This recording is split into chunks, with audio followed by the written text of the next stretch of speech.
Saudi अरब के crown Prince Mohammad बिन सलमान की अगुवाई में सऊदी अरब तमाम आधुनिक तौर तरीकों को अपना रहा है। करीब 38 साल बाद वहां दोबारा सिनेमाघर खोले जा रहे हैं। इसको लेकर भारत में हंगामा बरपा है।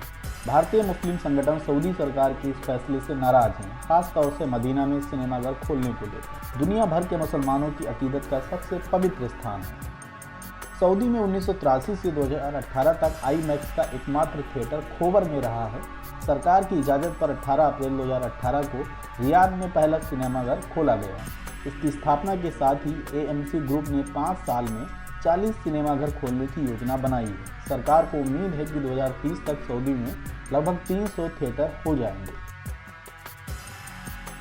भारतीय मुसलमान सऊदी सरकार से मदीना में सिनेमाघर न खोलने की गुजारिश कर चुके हैं। इसी को लेकर मुंबई की रजा अकेडमी ने 23 सितंबर को विरोध प्रदर्शन की रणनीति बनाई है। उसी दिन सऊदी डे भी मनाया जाता है।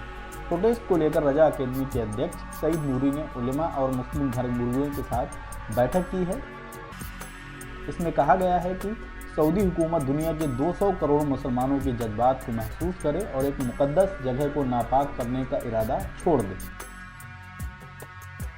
सईद नूरी ने कहा कि हरमैन शरीफैन में सिनेमाघरों की इजाज़त नहीं दी जा सकती है। मक्का और मदीना से केवल सऊदी ही नहीं बल्कि पूरी दुनिया के मुसलमानों की अकीदत जुड़ी है। हरमैन के सेवक का मतलब हाकिम नहीं होता है। सऊदी सरकार इसका ख्याल रखे। उसे इन मुकद्दस जगहों की खिदमत यानी सेवा करने का मौका हासिल हुआ है। ये उसकी खुशकिस्मती है। अगर सऊदी अमेरिका और इजराइल को खुश करने के लिए इन पाक जगहों का तमाशा बनाएगा तो इस हरकत को मुसलमान बर्दाश्त नहीं करेंगे। मौलाना महमूद आलम राशिदी ने कहा कि इस्लाम, कुरान व हदीस में उम्मत को बचाने का फरमान है। गाना बजाना और तमाशा इसकी सख्ती से मनाही की गई है। इसके बावजूद सऊदी सरकार इससे बढ़ावा दे रही है। इस्लाम विरोधी ताकतें उसे जो हुक्म देती हैं वो उसे करने में जुट जाती है। सऊदी अरब में 1970 तक तमाम थिएटर हुआ करते थे जो वहाँ के सांस्कृतिक नियमों का पालन करते थे। उस वक्त तक वहाँ के थिएटरों को गैर इस्लामिक घोषित नहीं किया गया था। 1980 में मक्का और जद्दा समेत कुछ अन्य जगहों पर थिएटर स्थापित हुए जहां भारतीय तुर्किश फिल्में सरकार के बिना किसी हस्तक्षेप के ऑन स्क्रीन हुआ करती थी। इसी वक्त थिएटर और फिल्मों को लेकर सऊदी में विरोध बढ़ चला और ये इस्लामिक पुनरुत्थान आंदोलन में बदल गया। बढ़ते राजनीतिक दबाव के बाद आखिरकार सरकार को थिएटर बंद करने का फैसला लेना पड़ा। तब से सऊदी में सिनेमाघर और थिएटर बंद हैं, जिन्हें प्रिंस सलमान ने दोबारा खोलने की इजाज़त दे दी। इस मामले में रजा अकेडमी के अध्यक्ष सईद नूरी क्या कहते हैं, सुनिए। बिस्मिल्लाहिर्रहमानिर्रहीम।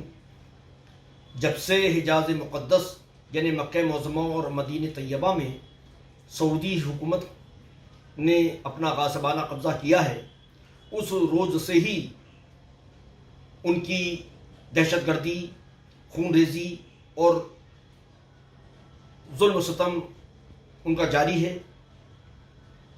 बल्कि आम आदमी हो या बड़े से बड़ा कोई किसी मस्जिद का इमाम हो, अगर हुकूमत के ख़िलाफ़ कोई लफ्ज़ कोई जुमला बोल दे तो उसको गायब कर दिया जाता है। पता ही नहीं चलता कि उसको ज़मीन खा गई है या आसमान खा गया है। और जब से सलमान की हुकूमत आई है, जब से सलमान बादशाह बने हैं, उनका बेटा इब्न सलमान वो तो जैसे माज़ल्लाह यहूद व नसारा का ग़ुलाम बना हुआ है। अमेरिका और इजराइल के इशारों पे काम कर रहा है। हर वो नाजायज़ काम उससे करवाए जा रहे हैं और वो कर रहा है कि जिसका तस्वुर भी नहीं किया जा सकता था। जैसे मदीने तैयबा में दाखिल होने से पहले वहाँ पर बोर्ड लगा हुआ था जिस पर लिखा हुआ था only Muslim, non Muslim not allowed. वो बोर्ड हटा दिया गया है और उस पर हरम एरिया लिख दिया गया है। यजीद के नाम पर रास्ते बनाए गए, उसके नाम पर यूनिवर्सिटी बनाई गई और यहाँ तक कि कल्बें खोली जा रही हैं, नाच गाना आम हो रहा है। मदीने तैयबा में 10 सिनेमा घर खोले गए।